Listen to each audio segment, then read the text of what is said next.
Hello and good evening, friends, and welcome to a very special edition of TXN Sports World. I am your host, Anthony Florio, and I am joined, as always, by good old MF Michael Fletcher and Michael Bullock.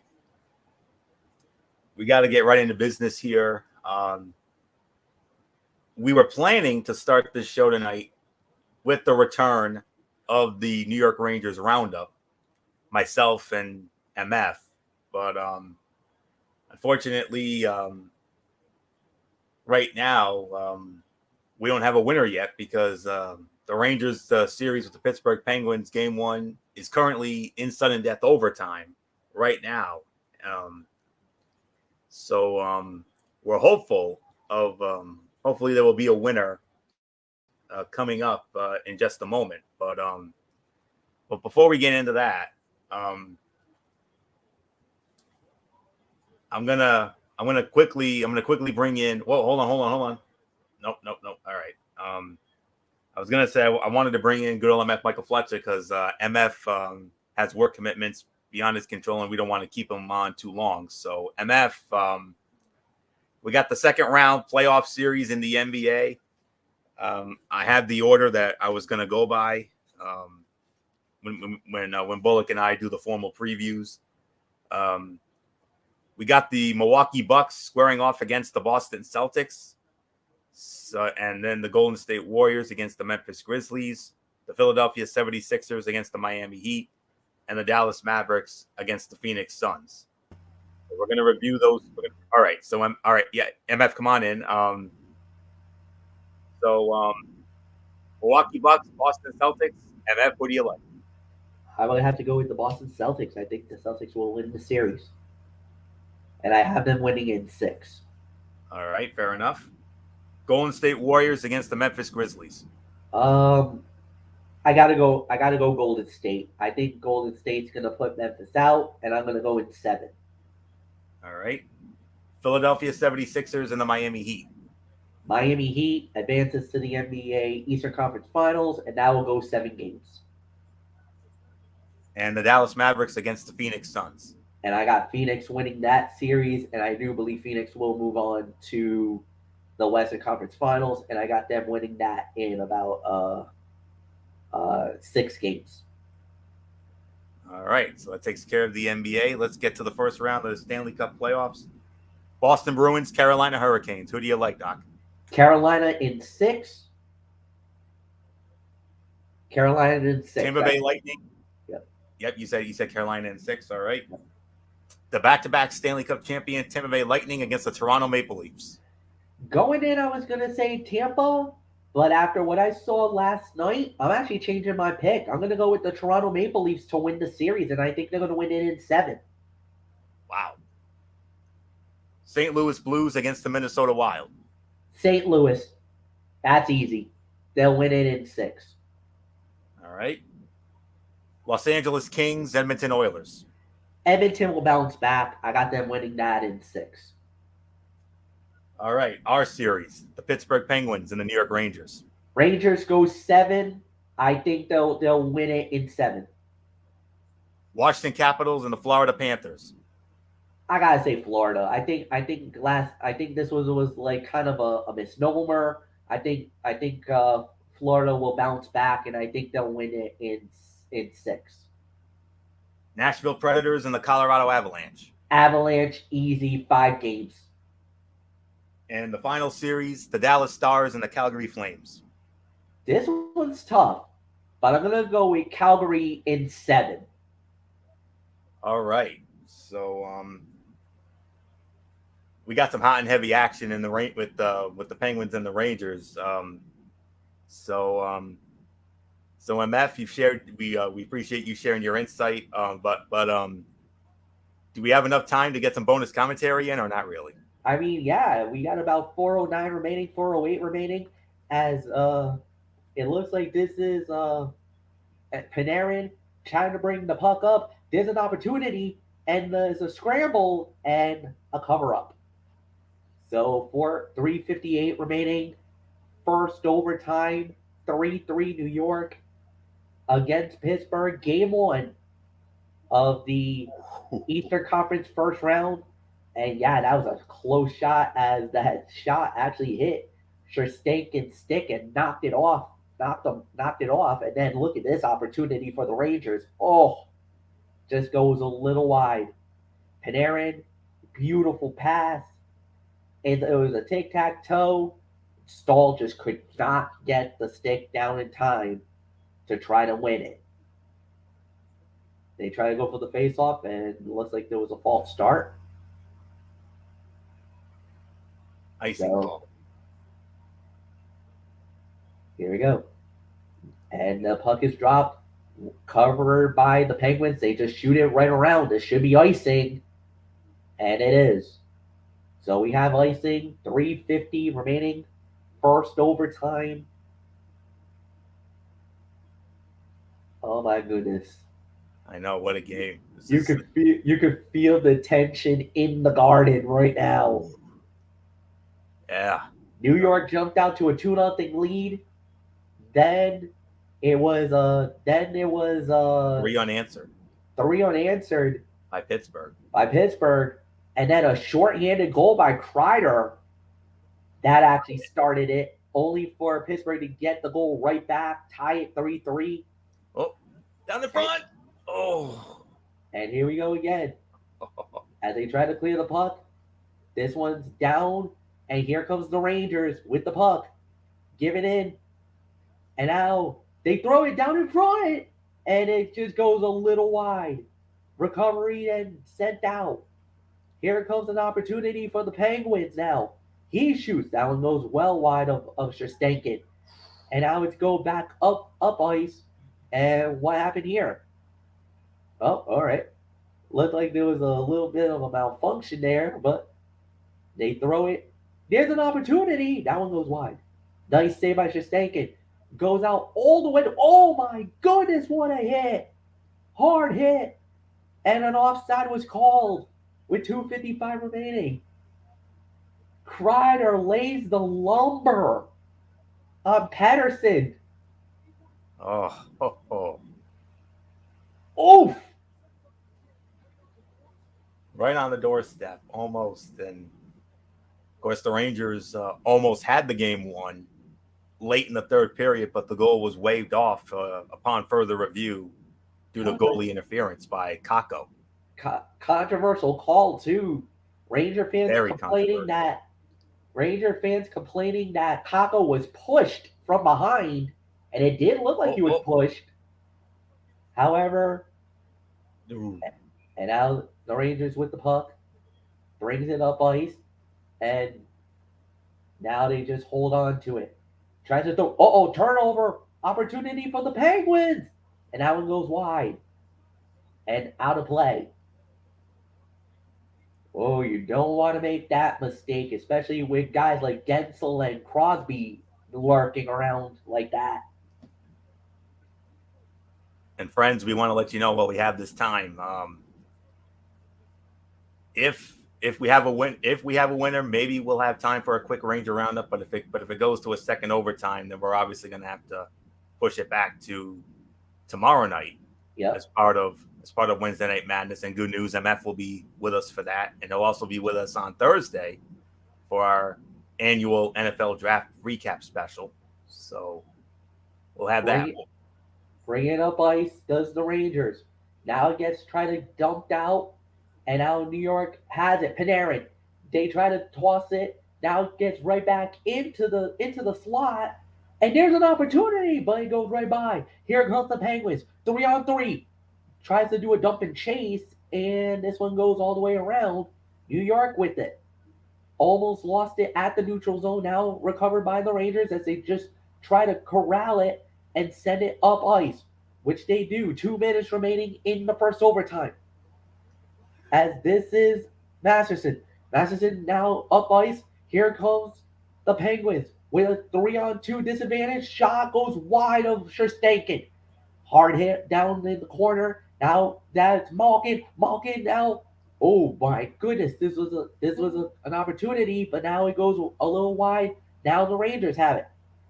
Gives it up, Panarin. There's a shot that gets blocked, and here comes the Rangers. Rangers up with a 4-on-3.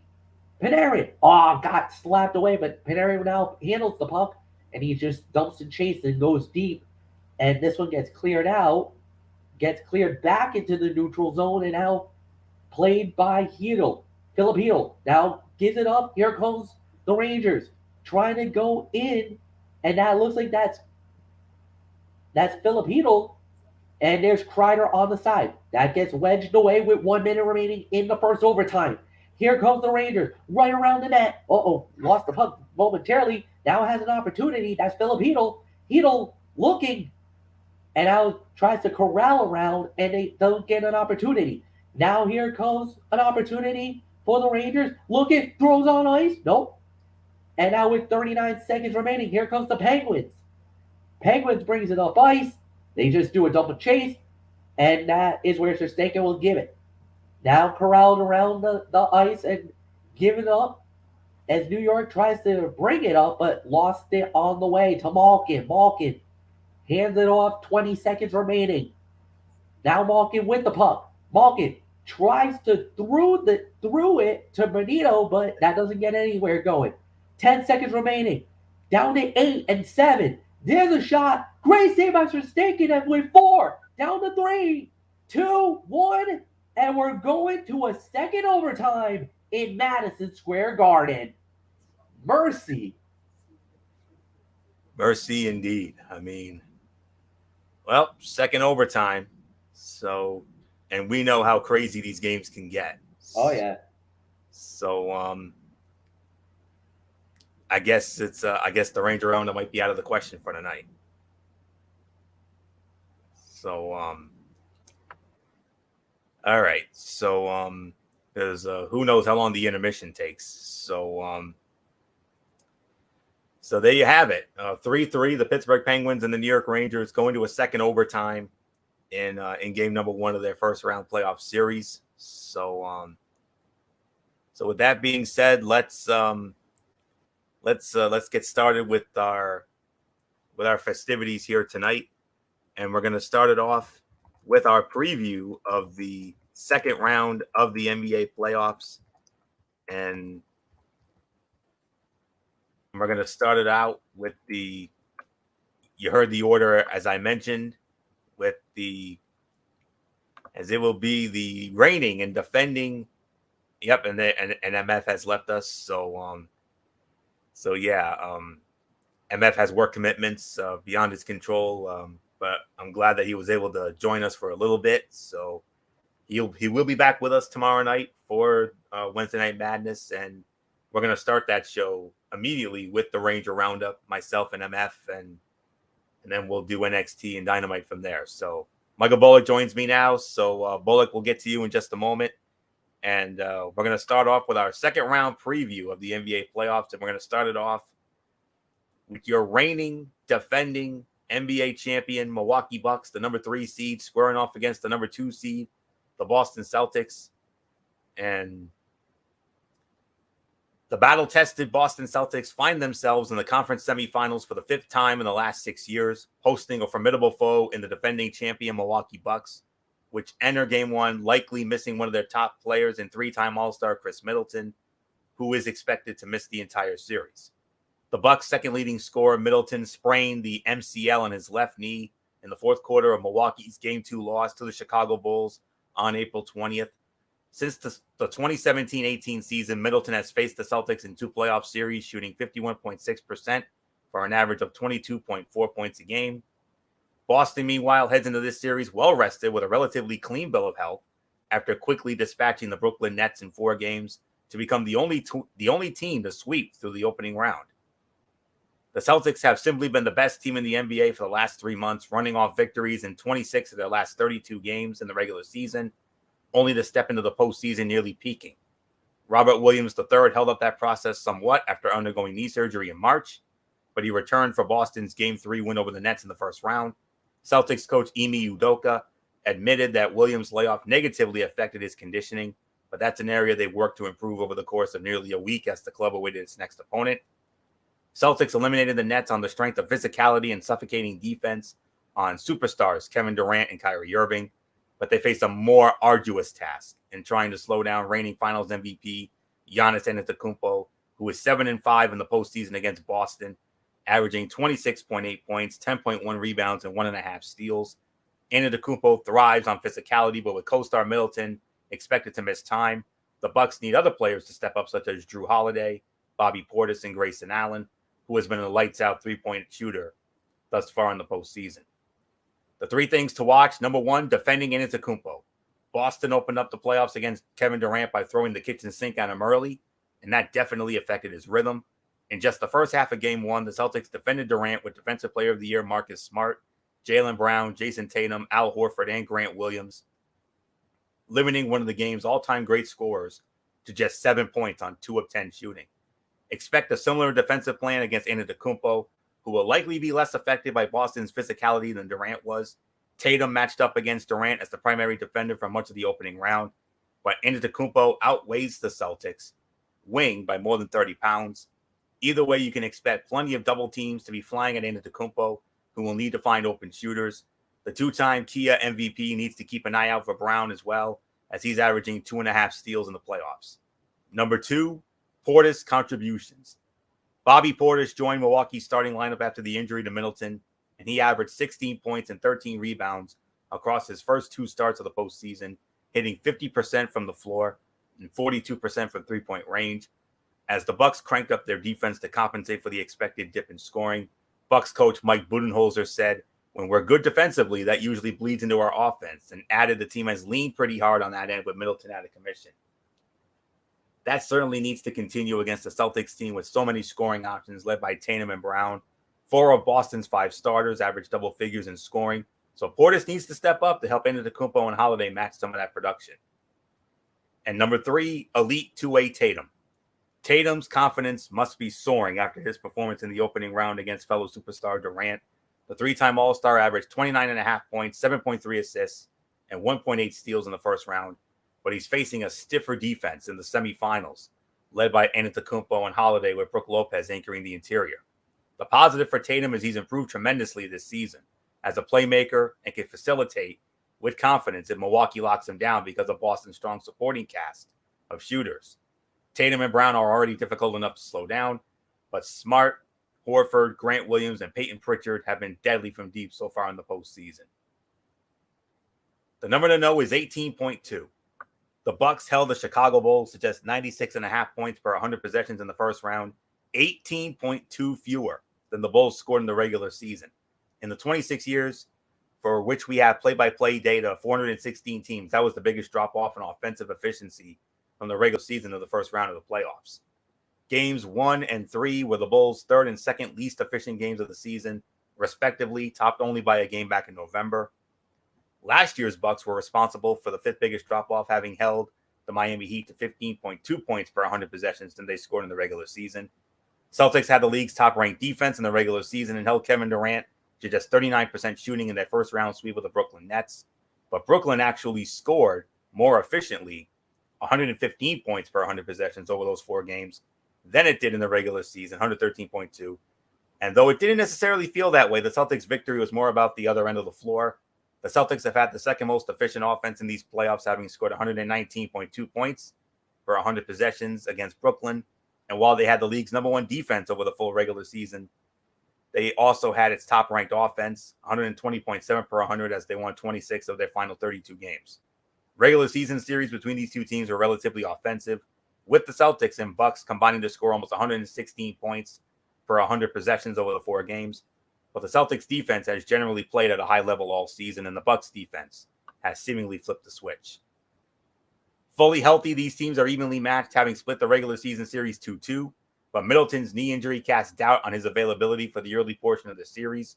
By the time he's fully healthy, it just might be too late.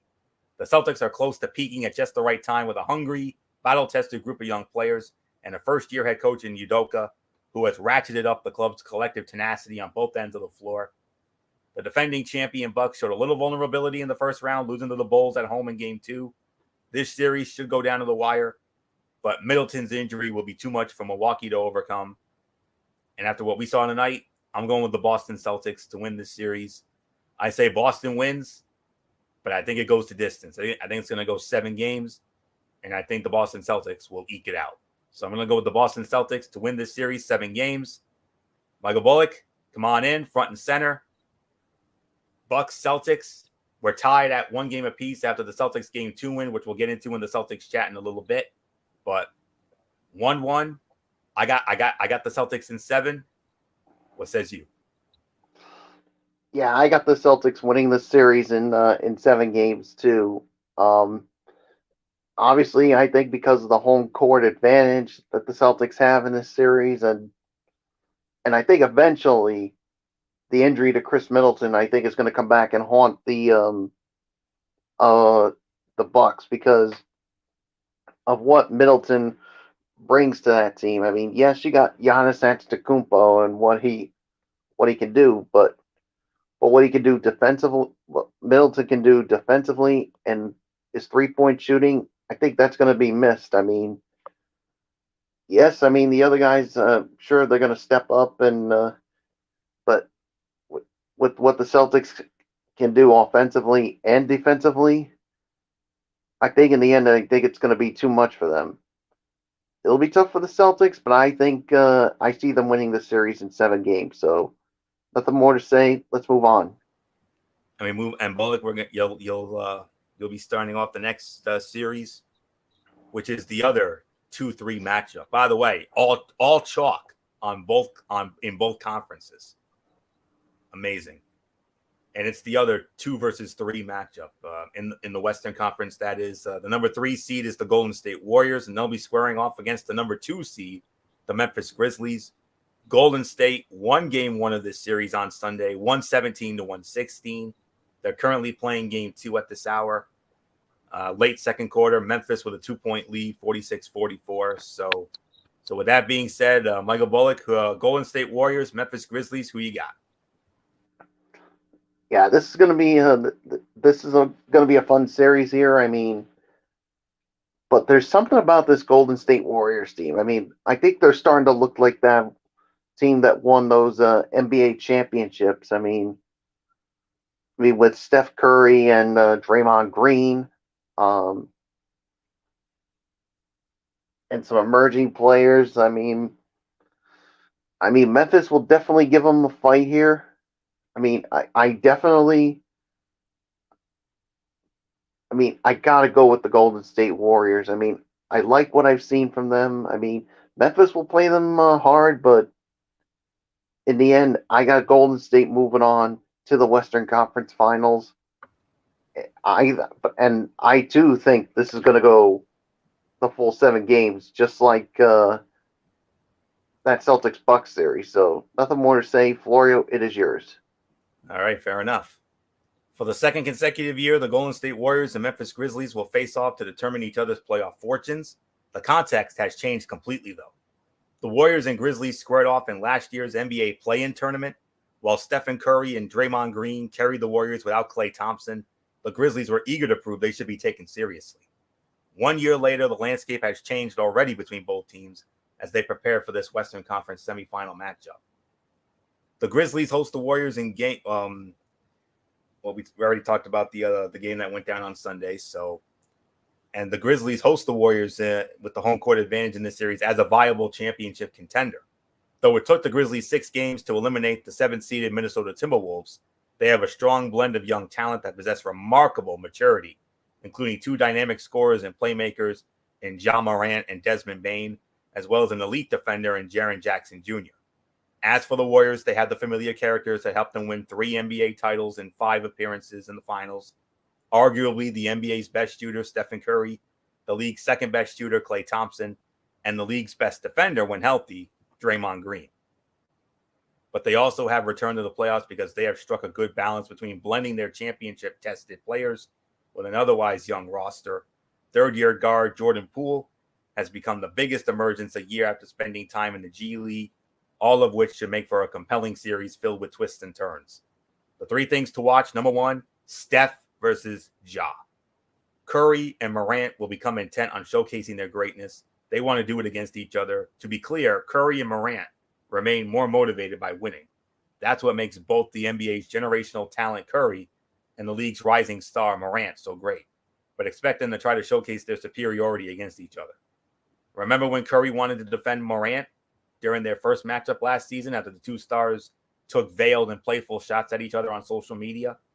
Or when Curry, 36 points, scoreless fourth quarter, and Morant, 30 points, go-ahead game-winning layup went toe-to-toe in the Grizzlies' 104-101 overtime win over the Warriors earlier this season? Expect more fireworks again. Curry has reclaimed his starting spot and looked as sharp as ever following a month-long absence. With a left foot injury, he has emerged as a dependable defender, though Morant shot only 38.6% in the Grizzlies' first-round win over Minnesota. While dealing with right knee soreness, he never tempered with his confidence and ability to make winning plays. Nothing captured that mindset more than Morant's game-winning drive in Game 5. Expect more highlight reels to emerge and social media jabs to resurface. Granted, Curry may not have the primary defensive assignment on Morant. Expect the Warriors to give Morant varying dosages of Thompson, Andrew Wiggins, and Gary Payton II. But Curry will definitely want to take on that matchup. Expect Morant to do the same. 2. Will Poole build off his early playoff success? On a national stage, Poole showcased why the Warriors touted him all season as a key most improved player candidate. While Curry nursed the minutes restriction from his injury, Poole started in his place and finished with the second most points in franchise history in their first 3 playoff appearances. Wilt Chamberlain had 116 and Poole had 86. He also became part of a lethal small ball lineup that both sparked interest in the group's nickname and intrigue on the team's shooting and quickness. Through 39 minutes in 5 games, the Warriors lined up in Curry, Poole, Thompson, Green, and Wiggins produced strong ratings both on offense, 141.2, and defense, 119.8. Can Poole produce a successful encore? The third-year guard has displayed confidence throughout the playoffs and has the right humility with accepting his role. But after shooting a combined 28 of 42 in games 1 to 3 against Denver, Poole shot only 3 of 10 in both games 4 and 5. It seems inevitable that the Grizzlies will play physical against Poole, just as the Nuggets eventually did. So how will Poole respond? Poole has the luxury to lean on quality shooters, Curry and Thompson, and playmakers Curry and Green, if he becomes a big part of the Grizzlies scouting report, but it will also further test if he properly adjusts. He has shown he can do that. It will just be a matter of how quickly Poole can make those tactical changes in real time. And number 3, expect both the Warriors and Grizzlies to have a small lineup. The Warriors don't have a true center as James Wiseman sat out all season with injuries. Golden State also made the philosophical decision to prioritize its positional versatility and wing presence.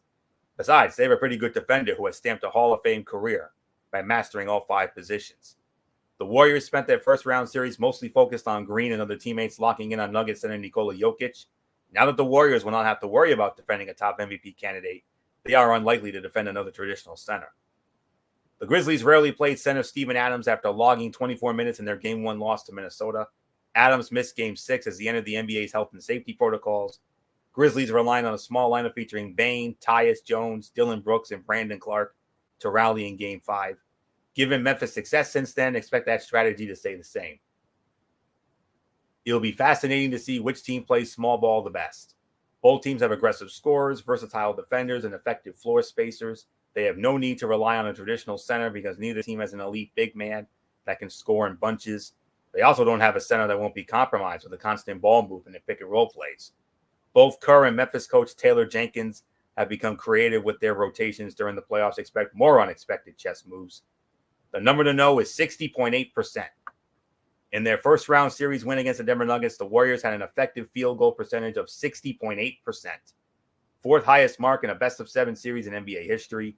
Warriors ranked just 16th offensively, 112.1 points scored per 100 possessions in the regular season, but they had the number 1 offense in the first round, scoring 121.9 per 100 over their 5 games against Denver. That was 10.4 more per 100 than the Nuggets allowed in the regular season.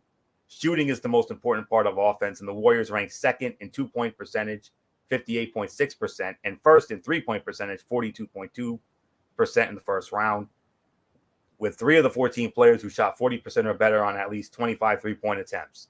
2 of the 3 were Curry and Thompson, and the Warriors scored more than 130 points per 100 possessions in their 102 minutes on the floor together.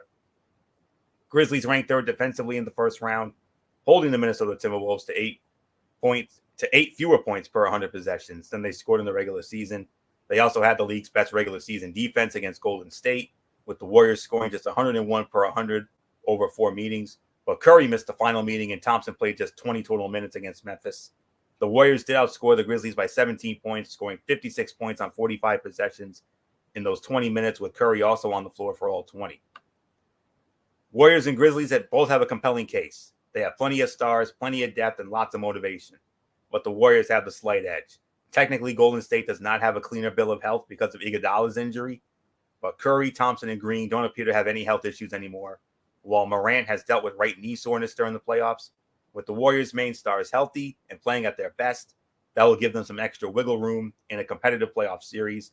I got the Golden State Warriors winning this series, 7 games. So that's how I see it. So move on to our next series, which we will now move into. We go back to the Eastern Conference, and it's the 1 versus the 4. As it will be the number 4 seed, the Philadelphia 76ers, squaring off against the number 1 seed, the Miami Heat. And bear with me for a moment. Okay. Get my notes here. Okay. After a quirky regular season dealing with a degree of distraction followed by some first-round suspense, in other words, the complete opposite of Miami's journey, the Sixers returned to the Eastern Conference semifinals, the site of where it all went wrong for them last season, in a loss to the Atlanta Hawks. And so, they can't have a similar experience, right? Well, with Joel Embiid dealing with an uncertain status due to an orbital fracture and mild concussion, the chances of repeat disappointment are high for Philly. It's a shame, really, because they enjoyed a breezy closeout of the Toronto Raptors following a brief scare the 2 games prior. And when the Sixers play up to their potential like that, they're a very real title contender. So what would this new reality look like without Embiid? Possibly the most physically dominant player in basketball. Hard to say, but Tyrese Maxey must continue to play carefree with full confidence. James Harden must make plays with shots and passing. And Tobias Harris needs to stand out while the role players fall into place, rather. And even then, it'll be a chore. The Heat secured the best record in home court advantage through the Eastern playoffs, then brushed aside the Atlanta Hawks in 5 games in the first round, even with Kyle Lowry missing 2 games and Jimmy Butler 1 game due to injuries. Miami's defense was especially cranky, shutting down Trae Young, one of the standouts of last year's postseason. The Heat's rotations, quickness, and toughness are major reasons for defensive success. Meanwhile, Butler and Tyler Hero are capable of big scoring outbursts. 3 things to watch. Number 1, another series and another testimonial on Harden awaits. The circumstances are a bit different with Embiid out, yet Harden has a chance to own the ball again in his fate. The last time he had such freedom, he enjoyed a robust stretch in Houston. Problem is, he seems a level below those Houston years and certainly less efficient. Harden can erase much, if not all of the doubt, with a tornado of a performance against Miami or confirm suspicions if he flames out. You can best believe Jimmy Butler, who will see most of the Harden assignment, will use his tenacity to prove the latter. 2, it's Bam Adebayo time. The talented big man can and probably should swing this series squarely in Miami's favor with Embiid out. Adebayo doesn't need to worry about collecting fouls, and for Miami, there's no need to double whomever the Sixers offer as Embiid's replacement. Adebayo is a tremendous defensive player on his own, and now he can save some of his energy for offense. Sure, the series now comes with an asterisk, yet Adebayo has a chance to rule. 3, Miami's depth could be crucial. Unlike the Sixers, Miami has enough depth to withstand someone going cold or a rotational player getting injured. That's why the Heat haven't suffered enormous setbacks when Duncan Robinson, for example, underachieved this season and struggled. Just 2 of 10 on 3-point shooting the last 4 games in the first round. They just call on Max Strus and Victor Oladipo. Next man up is a motto in Miami. The number to know is 12.5. Jimmy Butler, who missed Game 5 against Atlanta, averaged 12.5 points in the restricted area in the first round. That was the second most restricted area points per game in postseason, trailing only the 15.6 a game from Giannis Antetokounmpo, and up from the 7.2 Butler average in the regular season. In averaging 30.5 points a game, third in the playoffs against Atlanta, Butler also scored 6.8 per contest at the free throw line. Butler getting to the rim and the line is critical because he's been a relatively poor shooter from the outside. He was 7 of 16, 44% from three-point range in the first round, but just 5 of 18, 28% from mid-range. And in the regular season, he had the third worst effective field goal percentage, 36.9% on shots from outside the paint, among 217 players with at least 200 field goal attempts from the outside. Butler averaged just 5.3 restricted area points in 3 games against the Sixers this season, and he shot just 7 of 31, 23% from outside the restricted area. But his free throw rate, 29 free throw attempts, 41 field goal attempts, was the highest among 95 players with at least 25 field goal attempts against Philly. Also had a series-high 20 assists with just 6 turnovers in the 3 games he played. The series will begin with a feeling of deflation with Embiid potentially out, and he'll take the suspense with him.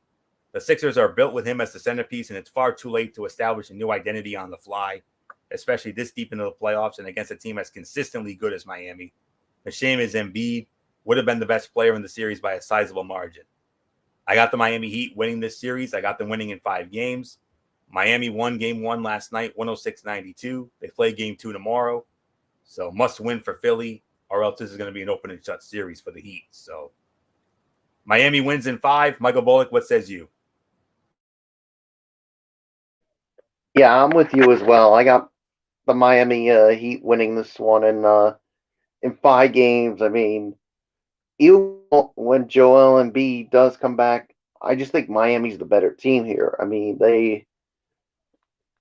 so there's really nothing more for me to add to it. So Miami wins it at 5. So one more conference semifinal game to preview.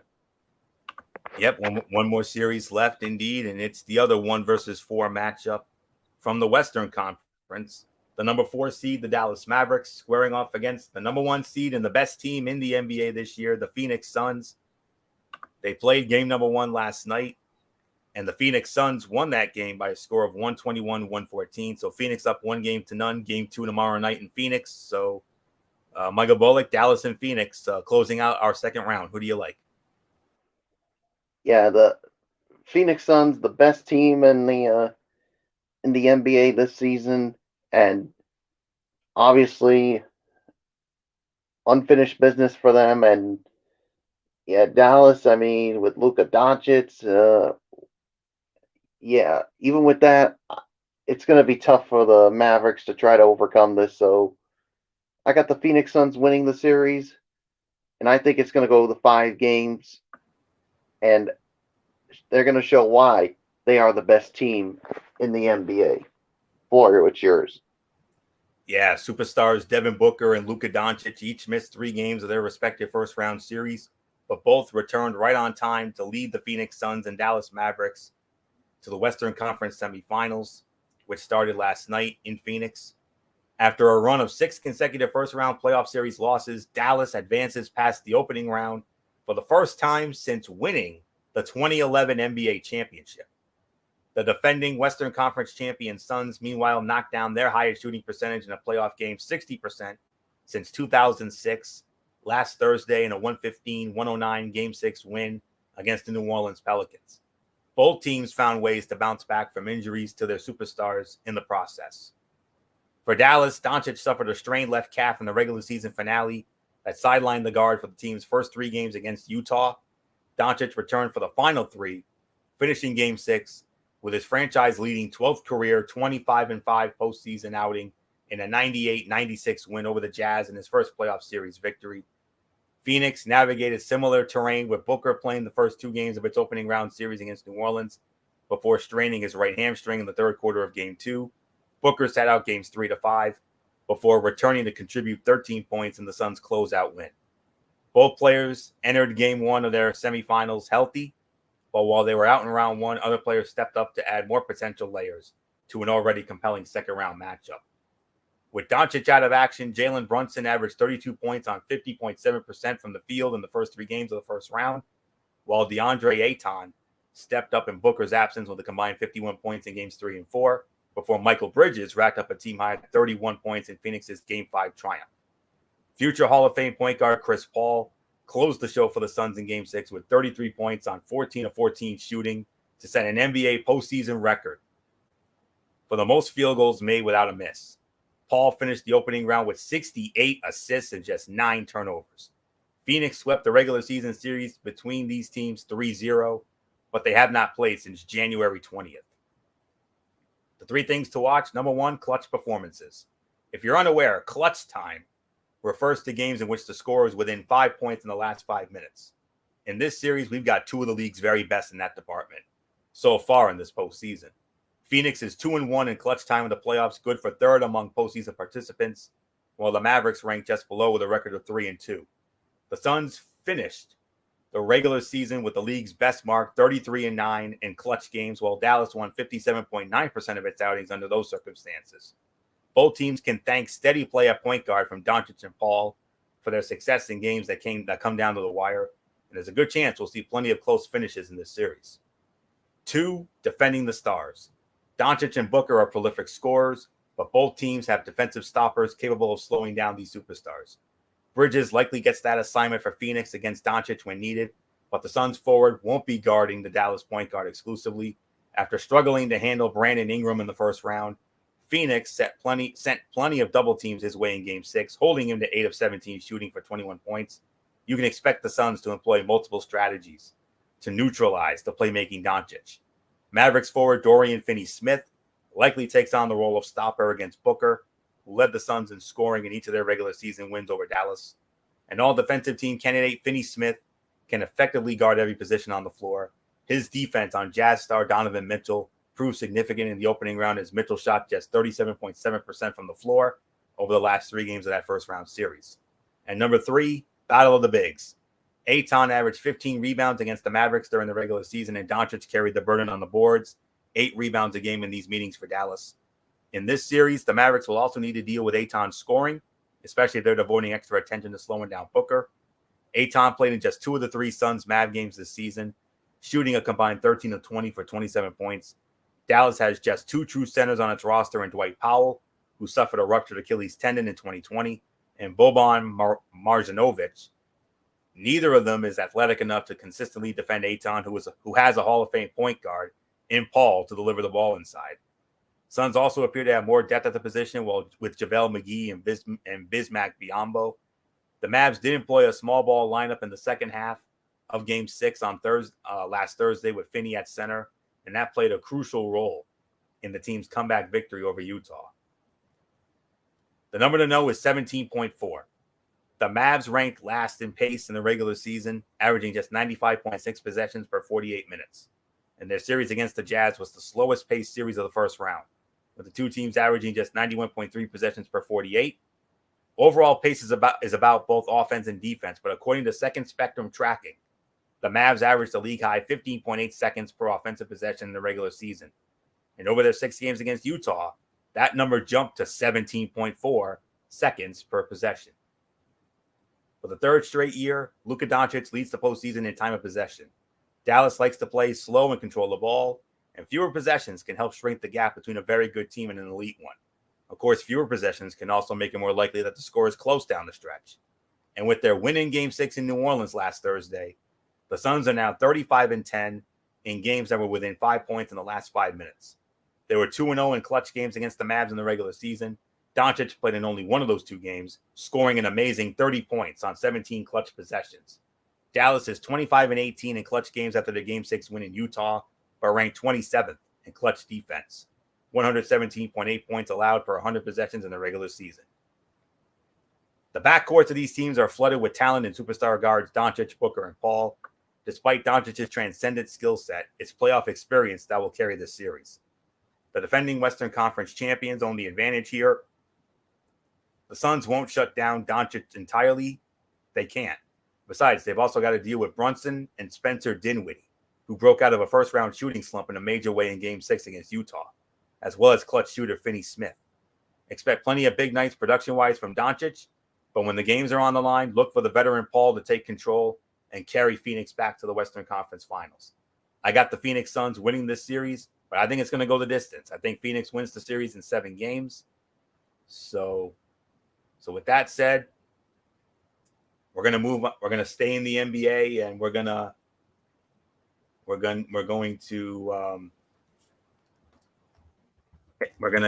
take it to the Celtics chat because we had Game 2 of the Bucks and the Celtics tonight from the TD Garden in Boston. And when all was said and done, it was the Boston Celtics Must-win game. He needed it, and they got it. They got the win here tonight. And as they will now be having 3 days off, and here we go. Jaylen Brown scored 25 of his 30 points in the first half, and the Boston Celtics beat the Milwaukee Bucks 109-86 tonight to even their second-round playoff series at a game apiece. Brown shook off a dismal shooting night in Game 1, going 9 of 10 in the first half, including 5 for 5 from 3. Jason Tatum added 19 points and 8 assists. Al Horford, double-double, 14 points and 11 rebounds. And the series does not resume until Game 3 does not resume until Saturday night as the series shifts to Milwaukee for game number 3. So we go to the box score. For the victorious Boston Celtics, it was Jason Tatum who led all scorers with 29 points. He had 8 assists. Actually, no, I stand corrected. Jaylen Brown led all scorers with 30 points, 6 assists, and 5 rebounds. Nice stat line. Also had a couple of steals. Tatum, like I said, 29 points, 8 assists for him. Al Horford, double-double, 11 points, 11 rebounds. Williams off the bench, 21 points, 5 rebounds. And the other Williams, Robert Williams III, 10 points and 5 rebounds for Boston. And then Peyton Pritchard, 6 points and 3 rebounds and 3 assists. For Milwaukee, of course, there was Giannis Antetokounmpo leading the way, 28 points, 9 rebounds, 7 assists. Drew Holiday, 19 points, 7 assists. Bobby Portis, 13 points, 8 rebounds. Connaughton, another nice game off the bench, 13 points for him. Grayson Allen, 5 points. Only 5 points for Grayson Allen. Only held to 1 3-point attempt, and he missed it. So that was huge for the Celtics there. Field goal percentage was in favor of Boston, 47.5% to 46.6% from Milwaukee. The 3-point shooting, definitely the difference maker here tonight. Boston was 20 out of 43 for 46.5%. Milwaukee, 3 out of 18, 16.7%. Definitely a difference maker there. In the free throw department, Boston, 13 out of 15, 86.7% from the line. Milwaukee, 15 of 23, 65.2% from the line. For the rebounds, offensive rebounds, 7 to 5 in favor of Boston. And defensive rebounds, also in favor of Boston, 33-32. The rebounding edge overall went to Boston, 40-37. Assists, Boston had that one. They had 28 assists, Milwaukee 16. Boston 10 steals, Milwaukee 4. Both teams had 5 blocks each. Celtics committed 16 turnovers. Bucks committed 17. But Milwaukee did outscore Boston 24-17 in points off turnovers. Each team had it was 6-6 in fast break points. Both teams had 6 fast break points apiece. And despite Milwaukee outscoring Boston in the paint 54-24, the Boston Celtics still won this game. That's amazing. Milwaukee, 19 fouls. Boston, 23. Milwaukee did commit a flagrant foul. Boston committed 1 technical foul. But at the end of the day, the Boston Celtics even the series 109-86 here tonight. So Michael Bullock, your Celtics, man, I'm telling you, this was the game they had to win. And boy, howdy, they did it, and they did it in grand style. A 109-86 win over Milwaukee. Now we have a 3-day layoff because Game 3 is not till Saturday night. How's that going to come into play? Well, I think the thing is both teams, they need to adjust and basically keep themselves loose before Game 3 on Saturday. So, yeah, this was a game they really needed, and they did it without the Defensive Player of the Year, Marcus Smart. But other guys really stepped up tonight. I mean, besides Tatum and Brown, I thought Al Horford had a solid game. Grant Williams, he certainly played really good off the bench. yeah, I mean the 3-point shooting was just really good tonight, and they held Giannis Antetokounmpo down in the first half, but he finally got his points, which is what we expected in the second half. So now the thing is, can the Celtics keep that momentum going now that the series shifts to Pfizer Forum? So we'll wait and see how that all goes. But the Celtics did what they had to do tonight. They even up the series, so we'll see what happens come Saturday. So yeah, there's really nothing more to say. Florio, let's move on. And now we're going to move on to our preview of the first round of the Stanley Cup playoffs. I promise these won't be as long as the NBA preview. So here we go. We're going to start it off in order of how the series started. And we're going to start it off with Michael Bullock's team, the Boston Bruins, squaring off against the Carolina Hurricanes.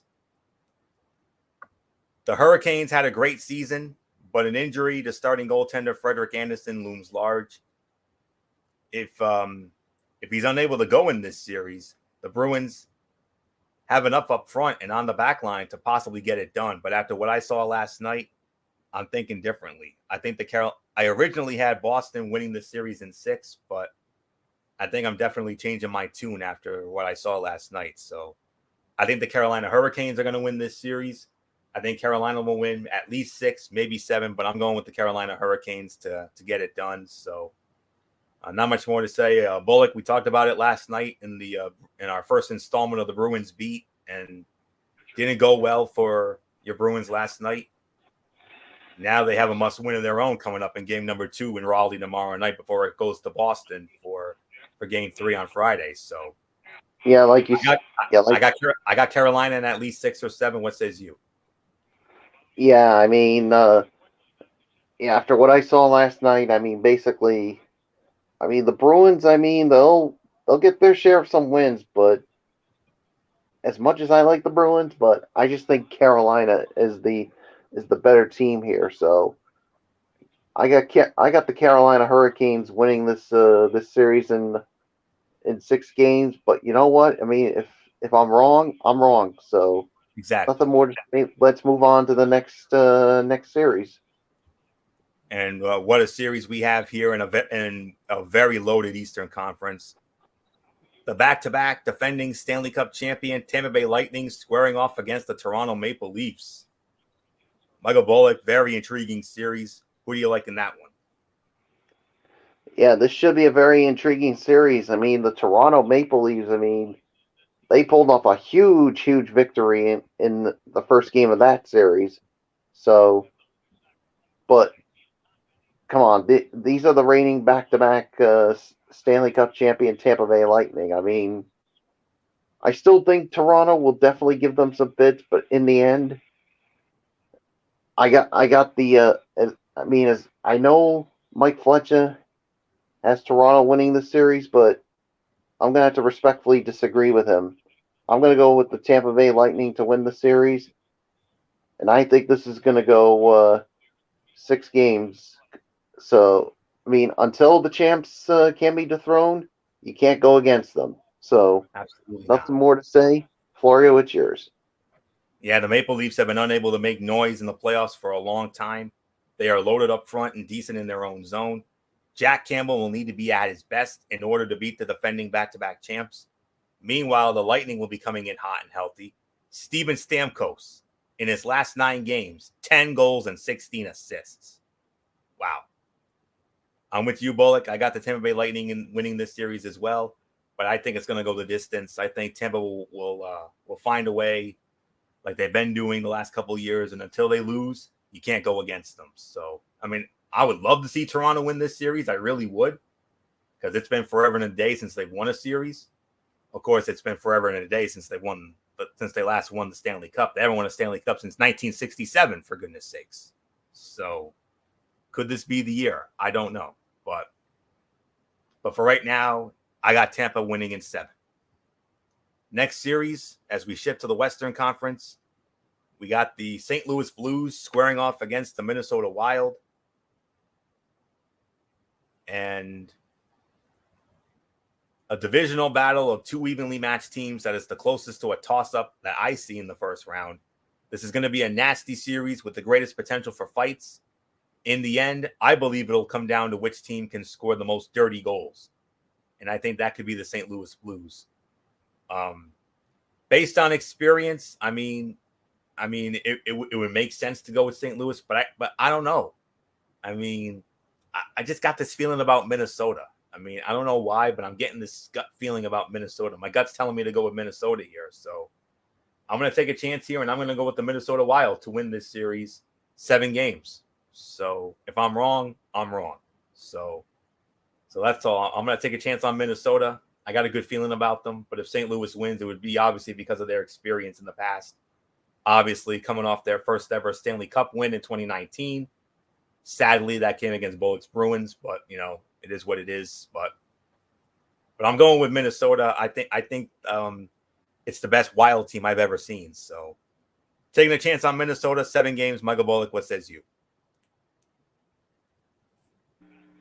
Yeah, I disagree with you, Florio. As much as I like the Minnesota Wild here, and I think they can definitely give the St. Louis Blues fits. You can't go against the Blues. They are the former champs from 2019, and could they make another run? We'll just have to wait and see. But would I be surprised if Minnesota won the series? No, I wouldn't be. But I just can't go against them. So St. Louis wins the series. It's going to go 7 games. Florio, next series. And we stay in the West. The Los Angeles Kings against the Edmonton Oilers. And by the way, I forgot to mention before we got into everything, we mentioned Carolina. Bullock and I, we kept an eye on that during our Raw chat last night. Carolina, easy win over Boston, 5-1. Toronto, easy game 1 win over Tampa Bay, 5-0. St. Louis beat Minnesota 4-0. So St. Louis up 1-0 there. So game number 2. So the final game from started last night. Also in the West, the Los Angeles Kings and the Edmonton Oilers, and the Los Angeles Kings winning game 1 on the road 4-3. They're up 1-0. So Michael Bullock, this series was, as a lot of the experts deem this as the Wayne Gretzky series because we all know these were the 2 teams that Wayne Gretzky had the most success for. Obviously, a lot more in Edmonton than LA, but nonetheless, LA and Edmonton, I think this is the most intriguing first round matchup in the West. What says you? Yeah, this is definitely the most intriguing first round series in the Western Conference. Now what seeds are they, Florio? I don't know the exact seeding, but I do know Edmonton has the home ice advantage. Yeah, this is like I said, this is going to be an intriguing series, but I'm gonna give the slight edge to the Edmonton Oilers here. They do have the home ice advantage. I think they can win the series. The LA Kings will definitely give them some fits, but I think this is another series that I think that's going to go the distance. So Edmonton in 7 games, and like I said before, if I'm wrong, I'm wrong. Florio, what's yours? Yeah. Like I said, this matchup is being dubbed the Wayne Gretzky series since the Great One was a star for both franchises. The Kings have the edge in goaltending, but it won't be enough to stop the Oilers' high-powered offense led by Connor McDavid and Leon Draisaitl. I'm going with the Edmonton Oilers to win this series. 6 games. I got the Edmonton Oilers defeating the Los Angeles Kings. Now to the series that game 1 is still currently going on right now. The series, of course, the series that myself and good old MF Michael Fletcher will have the most vested interest in. As you know, we're going to mark the return of our staple, the Ranger Roundup, as it will be the Pittsburgh Penguins and squaring off with the New York Rangers Game 1 still going on at this hour with 1:42 remaining in the second overtime. With the way it's going, we could be on our way to a third. So we're definitely going to have to keep an eye on that. So Pittsburgh Penguins and the New York Rangers, that's the next series we're going to get into here. And New York dominated the regular season series against Pittsburgh, and there's no reason to think it won't carry over into the playoffs. The injury to Penguins goalie Tristan Jarry is going to play a big factor in the outcome. If Igor Shesterkin continues his Vezina-worthy play, this one could be over quick. But of course, I'm going with the New York Rangers to win this series. Initially 5, but I think I may have to rethink that and maybe think 6 or so. But nonetheless, I still have my New York Rangers winning this series. Their first playoff appearance in 5 years, and it's the first Rangers roundup for myself and MF in 5 years. So I'm going with the Rangers, at least 5, maybe 6. But regardless, I got the New York Rangers winning this series. So nonetheless, Michael Bullock, first game into this series, we got a 5-star marathon going on right now. A minute to go in the second overtime. Still tied at 3 with these two in the Garden. But I got my New York Rangers winning at least 5, maybe 6. What says you? Yeah, I got the New York Rangers winning the series in 6 games as well. So yeah, so there's really nothing more for me to add to it. So let's move on. And we move on to the final first round series in the Eastern Conference. The Washington Capitals squaring off against the President's Trophy winning Florida Panthers. But we had an upset tonight. The Washington Capitals stealing game 1 on the road in Florida, 4-2. Washington up 1-0 in that series. So, Michael Bullock, does that change your opinion on this series, or do you still have it the same way? How do you feel about this series? Yeah, I mean, what a shocker with Washington taking game 1. But anywho, I mean, this ain't gonna change my pick. I mean, I still got the Florida Panthers winning this series. I think this is gonna go maybe 6 games. I mean, Washington, I think, will definitely give them some fits, especially as long as you got Alexander Ovechkin.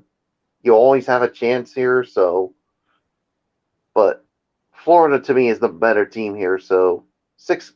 Florida wins it in 6. Florio, it's yours.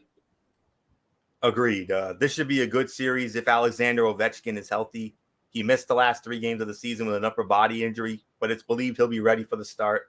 However, the Panthers won the President's Trophy and are a heavy favorite to win this one. It will not be a cakewalk, though, especially after what we saw tonight. So I too have the Florida Panthers winning this series in 6 games. So Penguins Rangers are about to go to a 3rd overtime. So 2 overtimes, not enough. We're going to a triple overtime here in game number 1. So what a game, without a doubt. So a 5-star classic with plenty of Shakespearean drama. So, all right. So just wanted to let you know that. So I'm with you, Bullock. I got Florida winning in 6 as well. Back to the West, as it will be the Nashville Predators squaring off against the number 1 seed in the Western Conference, the Colorado Avalanche. And currently at this hour, with a few minutes to go in the second period, it is all Colorado in game 1. Colorado up 6-0 at this moment. After I believe they had a 5-goal outburst in the first period alone. So all I can say is this should be a no contest sweep by the Avs. If there was ever a lopsided matchup in the playoffs, this is the one. Plus, on the injury front, Avs captain Gabriel Landeskog is getting ready to return from surgery. Meanwhile, Preds goalie UC Saros sat out for the last 2 games of the season with a lower body injury. If Saros is playing hurt, this is over before it begins. I got the Colorado Avalanche in a clean 4-game sweep, especially after what we're seeing right now. So clean sweep for the Avs. Michael Bullock, what says you? Yeah, clean sweep for the Colorado Avalanche. No question about it. So let's just move on. And we move on to the final series, and then we'll call it a night here. The Dallas Stars squaring off against the Calgary Flames. Calgary with the home ice advantage. So, Michael Bullock, who you got? Yeah, I got the Calgary Flames winning the series. I think this is definitely going to go six, maybe 7 games, but this team will definitely. I mean, they're going to get some major fits from this team, but Calgary, I think, is the much better team here. So nothing more to say, Florio. Wrap it up. The Stars have been playing playoff-style games for months, fighting to get in. That will probably help them win at least 1, maybe 2 in this series. Otherwise, the Flames are just too darn good in all the major areas of the game. Calgary's special teams are excellent, and they're physical. So it's hard to envision any scenario where the Stars can defeat the Flames. So I'm going with the Calgary Flames. I initially had it in 5, maybe 6, and currently at this hour, Calgary up 1-0 on Dallas in Game 1. About halfway through the second period. So I got Calgary winning as well. And with that, that will put the bow on this special edition of TXN Sports World. We want to thank you all so very much for tuning in as always. We'll be back with you tomorrow night, 10 p.m., immediately following AEW Dynamite for another edition of Wednesday Night Madness.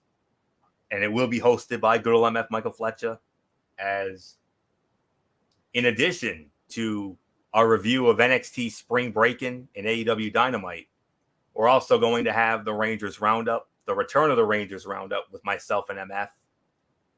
First time in 5 years we're doing that. Looking forward to it.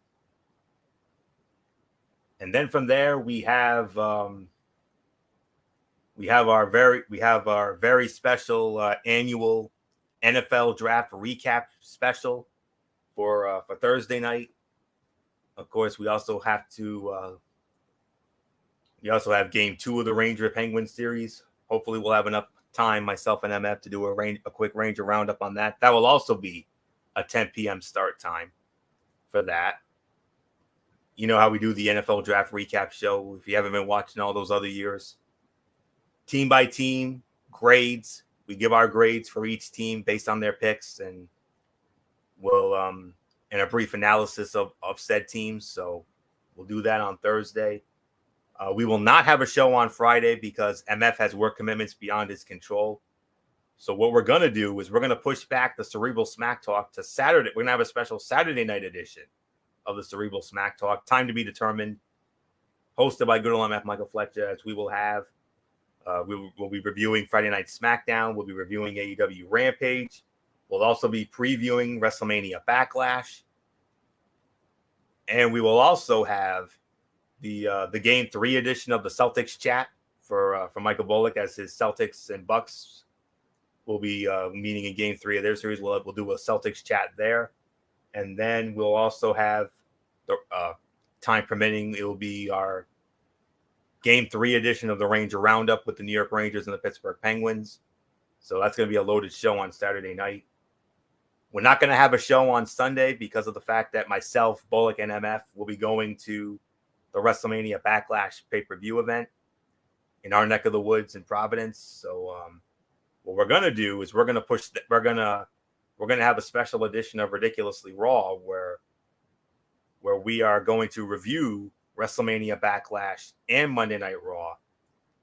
And then we'll also have the